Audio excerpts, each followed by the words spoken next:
Okay, I know that's absolutely the craziest angle. But I wanted to wrap up.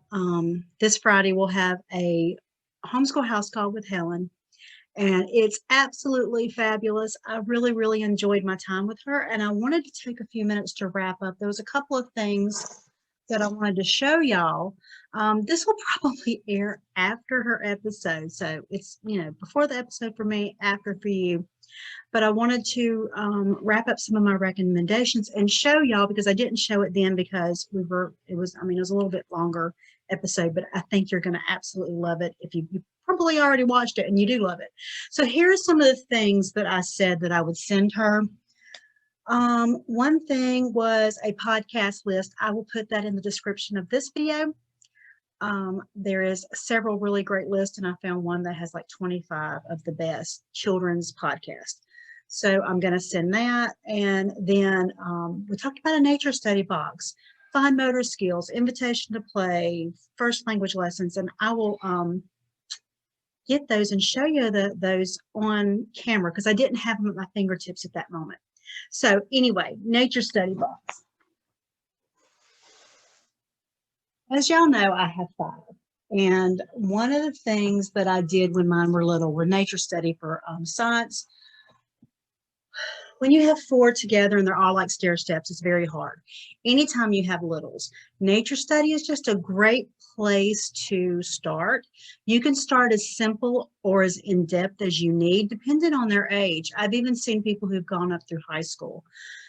Nature study never gets old, and it's something that affects our life all the time. I'm like, just think, COVID year, people were gardening. That's nature study. So it is a very, very useful thing. And it's about being observant and paying attention to what you're doing around you. But this is some of the stuff that I have in my box for my kids, even my teens.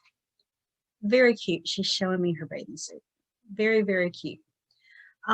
This is a book. It says Keeping a Nature Journal. And this is more teens, middle school, mama. But it talks about keeping a journal and goes through the steps, and it has beautiful pictures. And it starts with you. So I like having a journal. I like having something. I like having stuff for them to find things and do research, especially my older ones. This is not nature study, but I have it here in the Curious Kids Science book. This is hands-on activities for 4 to 8. Not nature study, but still very useful. And I actually forgot I had it. So I'm going to pull it out for my 5-year-old. But there's lots of nature study in here and other things that has to do, because really in the beginning years, you're exploring the world around you and how it works. Clouds, rain. We have a rain meter on our mailbox so that we can measure how much it rains. This is an tried and true classic. Every nature study, don't let the price of the book scare you. Sometimes it can be very expensive. Sometimes you can find them cheap. But this has been around forever. She was a very big Charlotte Mason mama. But it's like lots of different stuff. Your elementary child may not read this, but then again, they may get interested. I wish they would update it and make it colorful. But, maybe one day. But this is, if you go into any Facebook group, they're going to suggest this one. So this one's on our shelf. Then I have a lot of just outdoors activity stuff. Let's go outside. This is one of my favorite. It has all sorts of stuff to do with outside. And this is for older kids. The first one was I Love Dirt, and it is basically a younger child. But lots and lots of activity for all the seasons, things to do. And then this is the next step up. So those are 2 I have in there. And I actually, see, this is what happens. I'm helping somebody else. I think of something, and now I'm like, ooh, I need to have this out for leasing. Then I like to have a lot of little books like this. Because, when you're nature studying, these are my first, and it's very simple, if you can see that. Very simple, gives information on lizards. We have insects. I have a rock and mineral guide. This is not the first one. I think they probably have one a little bit less than this, but these were gifts from a homeschool friend that her kids grew out of it. And this one is birds. So lots of stuff there. So nature study, bird watching, all these things. There's lots and lots of stuff, but for it to really take place is you've got to be observant of what your kids are interested in. Make sure you're offering stuff. My kids picked up some other stuff. They added this one from the library. They picked it up for Lacey. So this is like very simple reader. It's a reader, you know, a little bit ahead of what Lacey can do, but that'll be added in there. Then you can get kits like butterfly kits, ladybug kits. I have heard not to get the frog kit because whatever frog they were using was not native to our area, and it just, you couldn't let them out and let them go. So that is another thing. And then invitation to play. We talked about invitation to play. I don't have anything here. Oh yeah, I do. Sorry, I told a story. This is what I use for invitation to play. This works for Lacey. She's 5.5, but I've also seen my middle schooler play with this too. What's inside? This is the Valentine's Day kit, but she puts things like, I buy these. I don't make them. I am not that creative. And I figure if I went and bought these parts, by the time I bought all the different parts, I would be spending almost the same amount of money, and I would have a lot of extra stuff. So it's stuff like pipe cleaners and beads. This is like just a little felt thing. There was some hearts, a painted stone, these little peg dolls. It's very Waldorf, Montessori, kissy lips. And it came with Play-Doh. And so what I did with this one is I sat it out. I had some Valentine's Day books. There's beads, there's stuff. It's all sorts of stuff to play with. And what I found, all my kids would play with them. So I've got this one. I got a Christmas. So I get theme ones. And then she got a Ocean World, and it had ocean animals, and it had the science cards to go with it. And I got an ocean book, and I put it out and left it out, and that was for the week. But you can do this. It can be as cheap or as expensive as you want. You can find stuff at Dollar Tree. I mean, it can be, if you're doing nature study, let's say you're doing reptiles or dinosaurs or something, you can find very similar stuff that goes along this for Dollar Tree. If you're a busy working mom like Helen is, or me, or, you know, and you don't have time to prep, you can find people who sell the kits. And there's one lady I like. She's actually going to do a workshop on invitation to play in the next couple of months, probably May. We're working on that date. But the lady I buy from, she sets these up. She's from California, and I have been very pleased with them. They come in a box. I'm able to store them. I have to let go of the desire not to lose any of the pieces because I'm very anal that way. And today I had to reorganize them and put them back in the containers they belonged in. But the seasonal ones I'll put up. She won't be able to play with it. I try to rotate them. But those are some of the things you can do that we talked about. And looking at my list. But otherwise, that is some of the stuff. We're going to also, in this episode, we're going to catch up with Anastasia. We're going to go visit her in a minute. It's been a couple of weeks. We're going to talk to her and see how they're going. We also talked about game schooling, and I'm going to pause this video and go grab a couple of games. Let me find that pause, because I can't ever do anything perfectly. Okay, so I'm back, and we're going to talk a little bit about game school, and I'll show you some of the stuff I do with game school. Remember, I have a 5-year-old. I'm not doing any older kids right now. Some of them do. Okay, we went shopping one day, and I realized that my middle schooler and younger high schooler could not work with the money. They didn't know what to hand the guy, and I had to help them. But what was even worse is the high schooler had to have help to make change for the customer. So at that point, I bought a game called Money Bags. Money Bags is no real major competition like Monopoly, but you're just working with the money and you're making change and you're, buying and making change and stuff like that. Very easy to learn how to do. But the money was very similar to the real size. It was plastic. It wasn't like I was having to dig and look for money. So if you don't want to just throw them loose into the store and let them go shopping, which is really, most people are, don't hate on the high schooler. Most people are not using change to buy things anymore. They're using debit cards and credit cards. So this is not an unusual thing, and it's not a public school thing, and it's not a private school thing, and it's not a homeschool thing, or it's not anybody. Well, I think, schools are forgetting this part of curriculum because we're not using it. You learn it in early elementary, and then if you're not reinforcing it and you're not shopping, you're not going to remember how to do it. So that is something that we do regularly, and we do with Lisa regularly. I don't have that game here. This is my first bananagrams. We use this to reinforce whatever we're learning in phonics. We're not quite, I don't do spelling until after phonics. I know y'all may think, y'all may be shocked, but when we're learning phonics, we don't do anything else until phonics is done. Phonics and math, that's it, because those are two subjects that build on each other.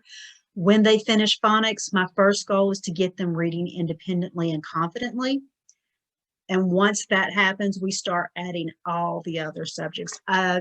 Tried to add everything when they were very little, but remember, I had 4 that were like stair steps. That means mama's doing all the reading a lot, and that is very, very stressful. So that's not what I do now. They come and eat while I work. So other games, these are awesome to have. It holds the cards when you have little hands. They're very cheap. Got it at Walmart. Some other games we do. This is a big one right now. Go Fish. Lots of matching, some adding, lots of fun, builds confidence. And then one I just added we haven't played yet is blah, blah, blah, phonics card game. It was like out of stock all during Christmas and finally came in. So this is one we're going to start soon because we're working on phonics. Multiplication, Zoom. This is not Lacey. The big kids never played with this, but we just kept it on the shelf. Some other stuff. Story cubes. This ends up in hilarious detail to watch Lacey make up these stories, and I did not realize how creative her mind was until that. We are just adding this in. This is math. It's got a lot of what is this called? It's got a name. Math Dice Junior. That's the name. But there's lots of dice in there, and there's a game for adding and subtraction. And then I think you can add in other stuff. This is one I love to play myself. IQ Fit. It's just a one-person puzzle. Lacey isn't quite here yet. I don't think it's going to be long, but this is one I'll probably put out on the table soon for her to start learning how to solve. But it's like a puzzle. Lots of fun, sometimes too difficult even for mama, but it goes from 6 to adult. So that's one we like. Let's see. I'm running out of these games. We also have floor puzzles. That's another thing you can put out. We have the world puzzle, because not that I want her to learn every single country or even every single state, but repetition helps. And as she's we have the U.S. Puzzle, and we have the world puzzle, but as she puts them out, I'm usually talking to her and gives us a little bit of time together, and I'm naming each thing, not because I want her to know it now, but repetition you do learn, and she'll pick it up. So those are some of the games that we do. We do a lot of apps, and Dragon Box, anything by Dragon Box. They are not free, but they are fabulous and well worth the money. I would go ahead and just buy the whole complete shebang. The first one they made was an algebra one. Lacey plays that one. They have geometry. They have numbers, which is smaller numbers for early elementary. They have big numbers, which is kind of middle elementary and upper. I got into trouble a couple of weeks ago because I played it all week, all day long, and beat the game, and now I can't play it anymore unless I make a new profile. It was a stress relief. I had a stressful week, and somehow it just the fact that I was doing something I knew was very, very calming. Other ones, Duolingo has a phonics for Duolingo Kids. It's phonics, and they have Duolingo, which is foreign language. That one's free. I've heard there's a paid level. I've never done it. I'm almost this close that I might actually consider doing that. Another one, what's another one, Juliana? You're in here. What other ones, apps? Teacher Monster to Read is not always free, but if you watch their Facebook group, they periodically give that one free. Excellent for learning phonics and reinforcing phonics. I don't know where my phone is. I'd look. So there's lots of apps. I mean, no, some parents don't like them, but there are times where it's nice to have something to capture their attention. Like PBS Kids, videos and games. What's the other one? My mind went blank. Khan Academy for Kids goes up through first grade for learning, and that one's excellent. So those are some apps you can do. We have an iPad for Lacey that we have everything taken off, but the games she's allowed to play. I'm just getting, there's not in here, I'm just getting to the point where I'm probably going to have to upgrade that iPad. It's getting to where it's a little hard to play. ABC Mouse, periodically you can get, I think you can get that for free. I don't know if you can get it for free. It's not Homeschool. It depends on your state and how they work on how they put you, what category they put you into. You have to just look at it and see if you can get that free. But it's not overly expensive. Lacey likes that one a little bit. It doesn't work on the iPad so well. Always Ice Creams is one we're looking for at the future. We've already had it. We've had the lifetime, and Lacey is the youngest, and it will go up through her being in 8th grade. And that is one I will add in because there's a lot of great learning there, and it's very controlled. And not some apps you worry about who they're interacting with. Always Ice Creams is very careful, and they have a lot of moderators, which is why it's so expensive. They have people watching to make sure the children are safe.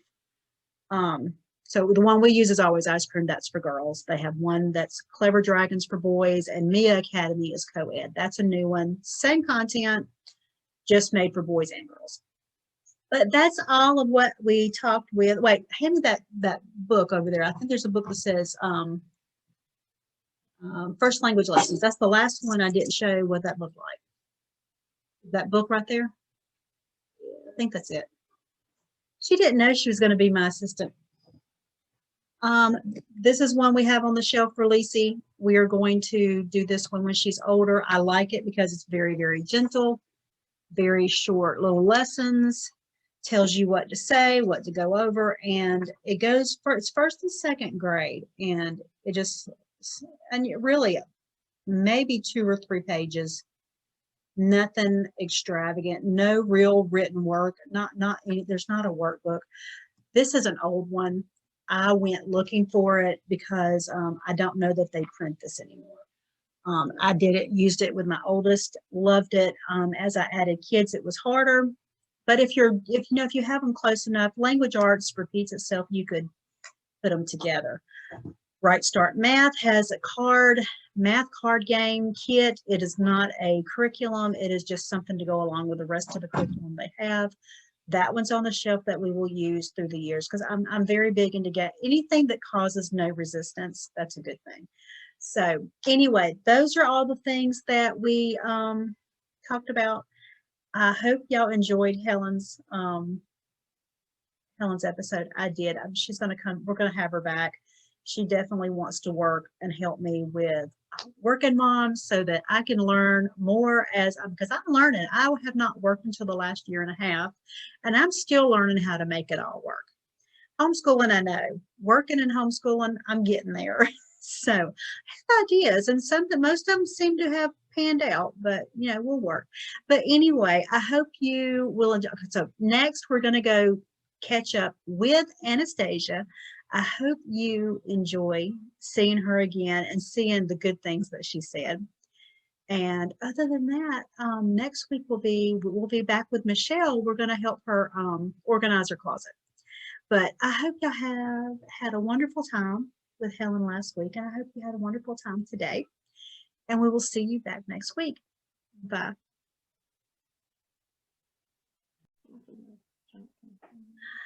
This is Devin. Welcome back to Homeschool House Calls. We're with Anastasia again, and checking up on them and seeing how they've done for the last, I guess it's been about a week and a half, 2 weeks. Yeah. Yeah, about 2 weeks, seeing how they're doing and just checking up with them because they're so cute. How have y'all been doing? Pretty good. I've relaxed a little bit more this past week.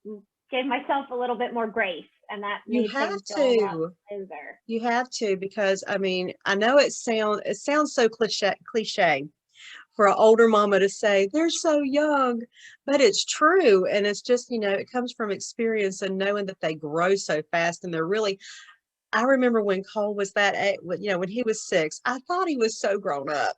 And then you have other kids and you get older and you go, oh, he wasn't that grown up. Yeah, it's like a paradox. They're so big and then they're so little still. I know, it's so hard, and it's weird. I mean, I remember how big I thought he was, and now with the baby being remembering when he was that age, and I was like, oh my gosh, I thought he was so grown up, and she's so little, and then I'm like, why is she acting so big? It's such a fun age, though. It's really my favorite age. I think it's my favorite homeschool age, and I don't know why, because it's probably one of the hardest. Oh, well, that's reassuring to hear someone who's done it say. It's hard. I know it's hard. It's hard. I mean, I know people will say, "Oh, just let them play," but no, it's a hard stage because they can't do anything yet, and they're just little, and it's a hard stage to be in. So, what have y'all done? What has worked and what hadn't? Well, we did, like I said, I gave myself a lot more grace. We did a lot more of like plug and play computer school type stuff with adapted mind and happy numbers and Yeah. teach the monster to read and that kind of stuff. We did some games like card games, but he's a little bit too smart to be tricked into doing math. Like, I think I need to find something sneakier. I just did like searched online and did some card games, like we'll play war with 2 cards, and so you add your cards and I'll add my cards. And did he enjoy that? Yeah, he did like it, but he knew. Yeah, I wasn't that's okay. Anything past him. Yeah, that's okay if he knows, as long as he's happy. This counts, right? This counts as school, he said. Yes. Like, well, yes, it does.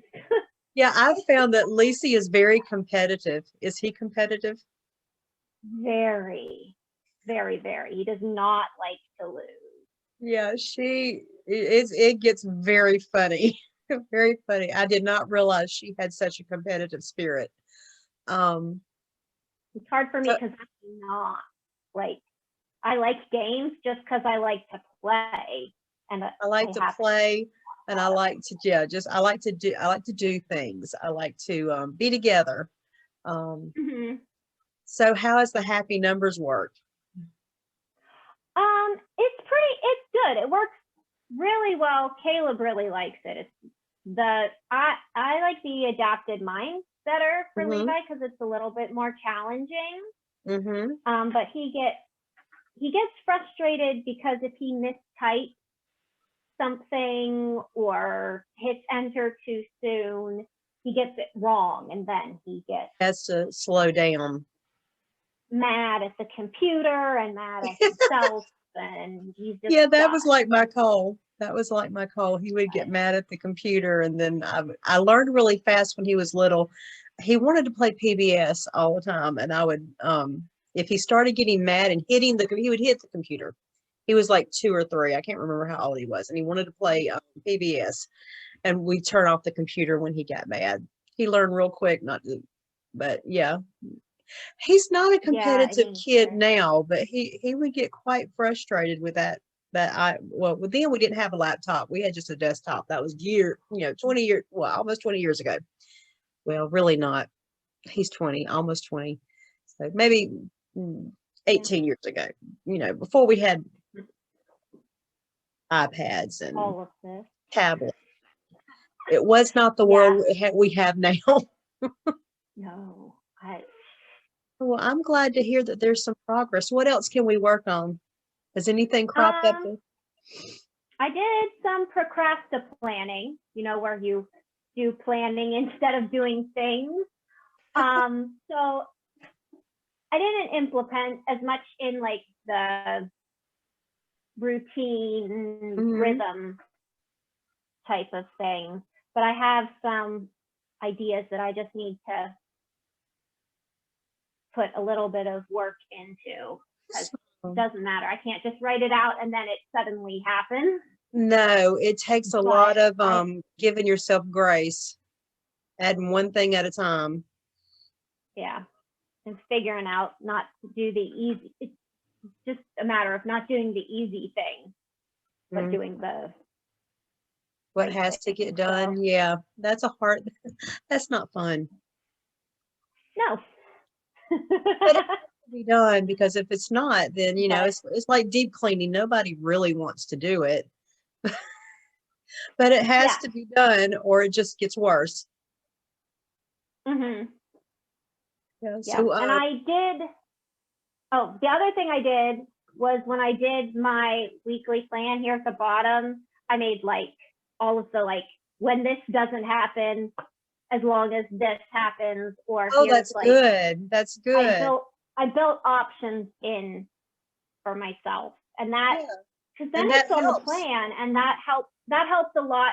That when, oh, we didn't do this and this and this that I wanted to, I was able to be like, oh, but this at the bottom where I Yeah. wrote down, that was already on the plan. So that was something you suggested Yeah. that actually really Awesome. did help. Yay. Because that's something I think I've come to realize that myself, that, you know, plan A doesn't always happen. So if you have a plan B and a C and a D, or maybe even an E, then you're still moving forward. And that's just, you know, awesome. That makes me feel so happy. Yeah. Makes me feel happy. So can you did anything crop up we can work on? Anything new? I think it's just a matter of, I haven't noticed anything new. I think it's just a matter of continuing Continue where you are. Yeah, that's the awesome. course, but then just continuing down it. Good. Well, that makes me happy. This is all we're going to do today, mamas, because all we're doing is catching up with Anastasia and seeing how she's doing, and we'll still check in with her more as things crop, you know, something that may crop up. But I'm excited how well she's done this, you know, 2 weeks. That's a lot, you know, that's a lot of progress to just have a plan and have a plan B and a plan C, plan C, and sometimes an E.